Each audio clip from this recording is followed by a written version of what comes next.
Hey guys, happy Monday, and I'm really excited about getting the podcast on the road. I have a very fantastic guest for you today, Dr. Stephanie Stoddart, go by Stephanie, and she's a dentist by training, but she's also talking about physician well-being, healthcare well-being, financial freedom's part of it, and it's going to be an all-around fantastic discussion. So, Stephanie, welcome.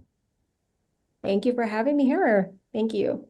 Yeah, we connected through a mutual guest and talk about your background and your training and how it led to what you're doing today.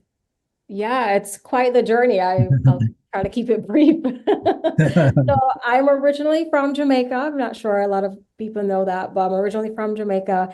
And when I was 4, I said I wanted to be a doctor. And I got to the US and, being from a different country, I had some challenges to face in terms of which direction to go. I'm actually like you did MD, PhD, but I wasn't thinking like, oh my gosh, I'm going to be in school for 8 more years. Like that did not sound fun at all. But ended up doing a degree in biomedical engineering, got into it and realized that, yeah, I loved it, but I really love working with people more. So I took a U-turn and applied to dental school, got into all my dental schools and got a really good scholarship from the University of Connecticut School of Dental Medicine. And for that, I'm very grateful. So first things first is like, you have a vision for yourself and you get to commit to it and not get caught up on like what it's going to look like or how you're going to get there. My end goal was always to be a doctor and to, lead the charge for underserved communities, all the things,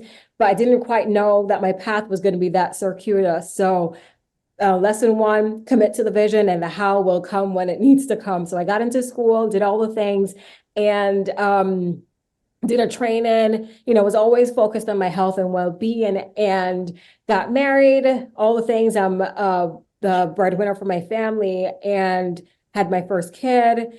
And like I said, just working hard at home, working hard at work, not figuring out how to do these things well. And my second son, I came home late one day and he's like, Mom, you're home late again. And I'm like, what do you mean? I put food on the table, I do all the things, but he was just thinking like, wow, my mom was working so hard. She's never home with us, and it really like jolted me to the core because, here am I being the doctor, doing the good things, helping the communities. And I felt like I was failing at home with my own son. So that's where the handbrake got pulled for me. And, a couple years before that too, I had suffered a miscarriage and it just felt like I didn't really get the lesson. Like I lost my twins and I thought I was doing everything. And then my kid who was here with me was just like, Mom, you're not here, you're not present. So at that time, as luck would have it, or yeah, the universe is always watching and listening for us. I had a family member who is a coach. She saw where I was headed and she pulled me aside and we started coaching. And since then, things have made a great turnaround. So no, I do the same for others, helping women, dentists, female doctors who are struggling. And I know I use that word because we don't like to admit that we're struggling, but we're struggling to maintain this work-life balance and really just to prioritize ourselves, really come from a place of wholeness and not like worried about the guilt that could be associated with going a different path. So yeah, that's how that happened. Thank you, my kid. Thank Yeah. you, little one. Thank you, Matisse. Yeah, it's quite interesting how you know your son and then previously that you realized that this your passion dentistry was becoming a source of stress and how it led you to this path of transformational coaching. So what's interesting is that a lot of my colleagues and friends, like my when I was growing up, a lot of my friends, their parents were doctors and lawyers, and they secretly confided me that they hated their parents because they were never around. But then talking to the parents, they're like, yeah, I put food on the table, I pay for these, your car and all that. So many professionals struggle with balancing work, family, personal well-being. And based on your experience, expertise, what are some key strategies you recommend to maintain this balance without and while maintaining these career aspirations? Yeah. I wouldn't say quit medicine or dentistry.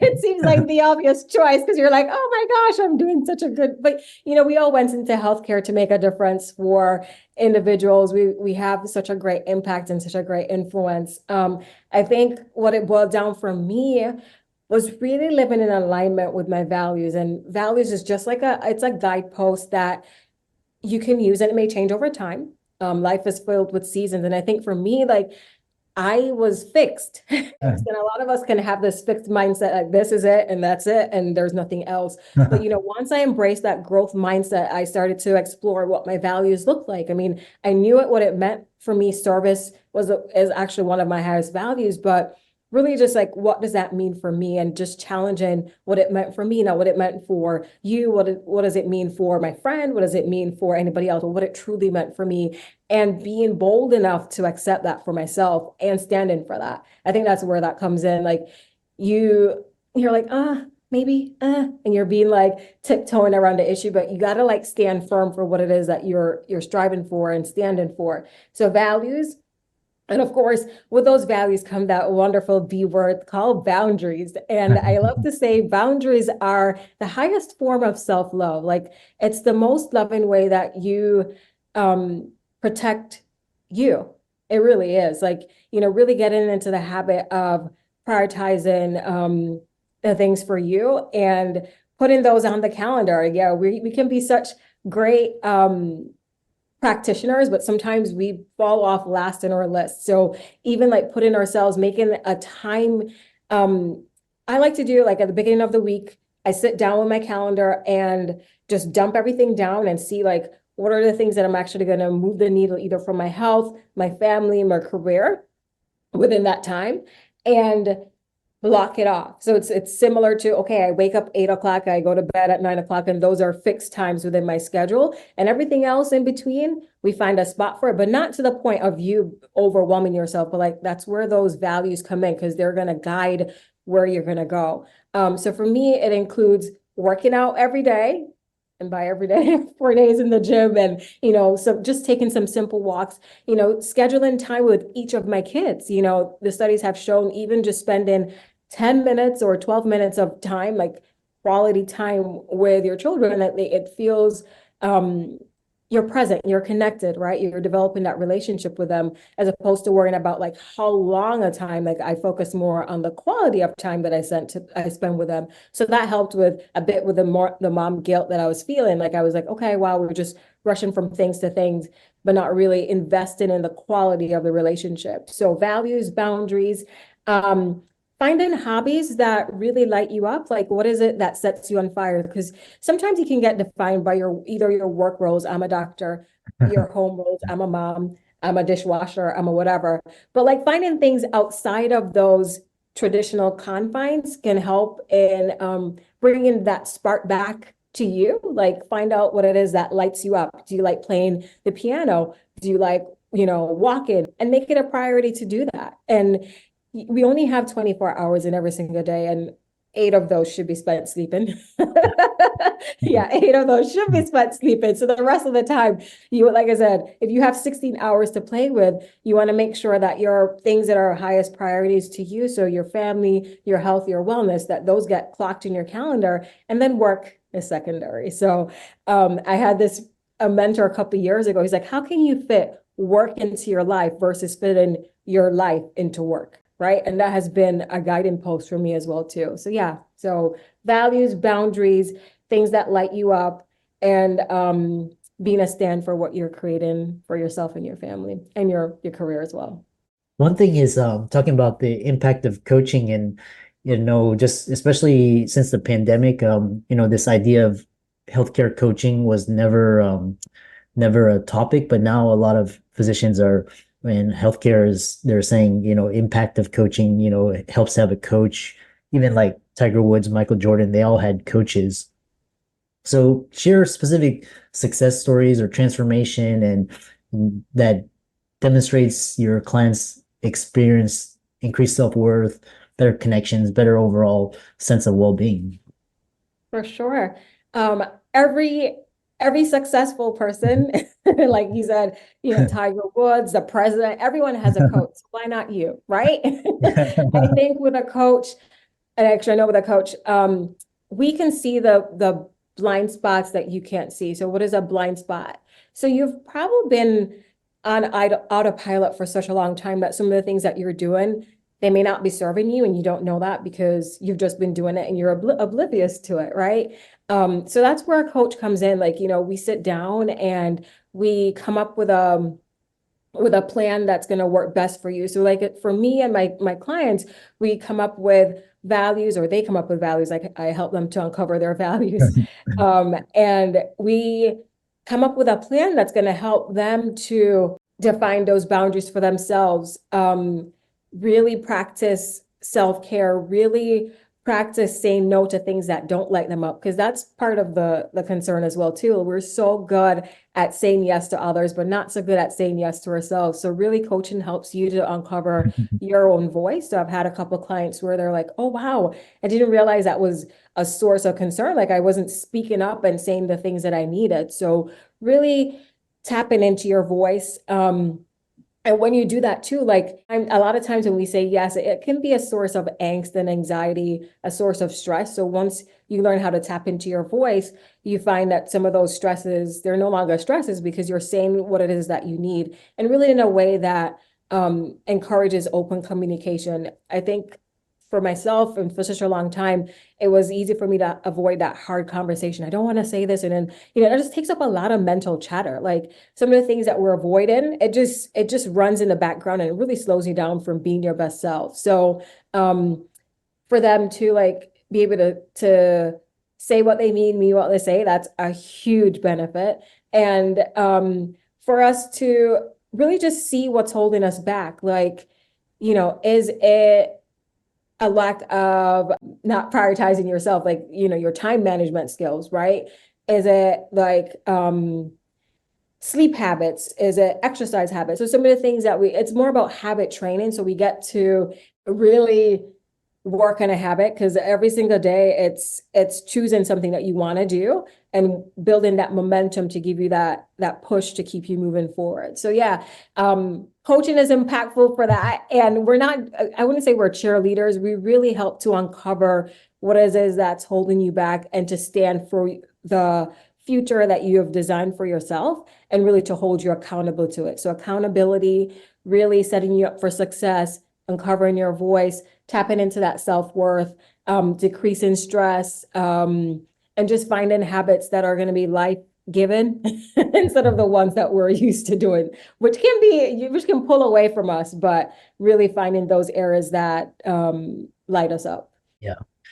The other thing, what I've really admired about dentistry in general is it encourages a lot of entrepreneurship, because you have to start your practice, and because physicians, most of the time the majority is employer-based employment. So you're working for a hospital or Yeah. a clinic, and then this idea of like private practice is kind of getting out of vogue. So how do you, what are unique challenges dental professionals face in terms of leadership and managing practices, and how do you address these challenges in your coaching training?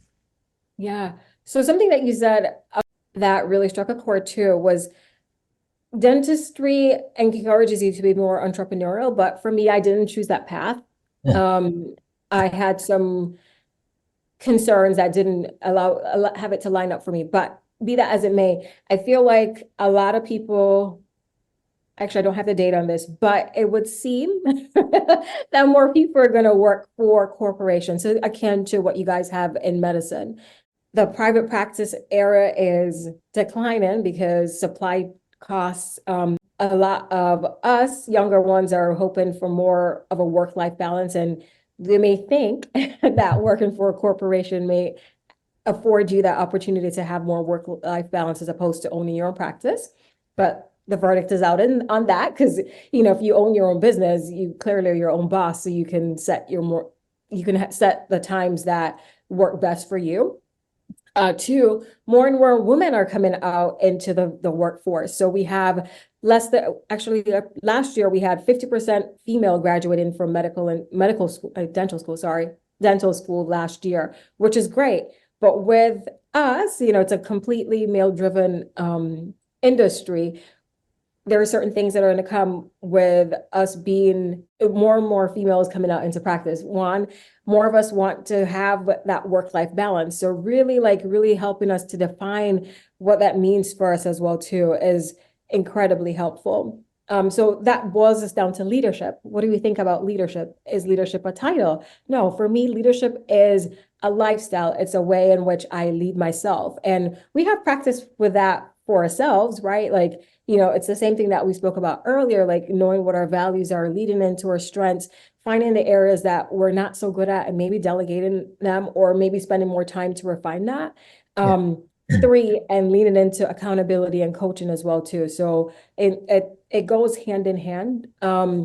Leadership, once you learn how to lead yourself better, so you know what you want, you speak your voice, you speak your truth, then you're able to lead a team. So a lot of times what I see with my clients who just started this entrepreneurial journey, like started to own their own practice, they haven't really figured out where they want to go and haven't set that vision and really got the buy-in from the other employees to help them to get on that vision. So, with being a leader, there's a level of influence that you have, and that influence translates into your working relationship with your employer and your employee as well too. So really just honing that skill would help us get what we want, either from an employee standpoint or an employer standpoint as well too. So learning how to lead is super important. It's the number one criteria for anything. And it starts with you. It really does start with you. So learning how to lead yourself is going to be more than beneficial to help lead a team of 2, 3, 4, or 10. So that's what I'm seeing coming into play. What else? So supply chain costs that may come into play as well too. I know we have the power of AI, Chat GPT, all these AI bots are taking over. We have surgical instruments. We have a robot that can place implants for us. So in terms of efficiency and productivity, learning how to leverage the power of technology can help us in our fields as well too. And it helps because as doctors, the things that we're great at is providing patient care and developing trust with our patients. So the things that we're not really that great at is, managing the schedules. We can be, but if somebody else can do it better, that's where we lean into their strengths as well too. So what I'm hoping and what we have created for other teams is that, we're tapping into the strengths of, the office manager, the dental assistant, the doctor. And by doing that, we're leveraging all our powers so to have a better patient experience, to cut costs for supplies, and also to move the needle for that culture that we want for our teams. Yeah. How can people find out more about you and see the work that you do, reach out to you for coaching and so on? Yeah, so I'm on LinkedIn and I have a website as well too. It's www.stoddartcoaching.com. So I use both of those interchangeably. So if you can find me on LinkedIn, it's Dr. Stoddart. If you find me on the coaching website, it's the URL that's going to be provided in the show notes today. And yeah, I'm just here as a resource for all of us. For me, like I want to be in a healthcare environment in which there's no more burnout. I said the other day that 62% of physicians and doctors are burnt out. So it almost seems as if burnout is inevitable.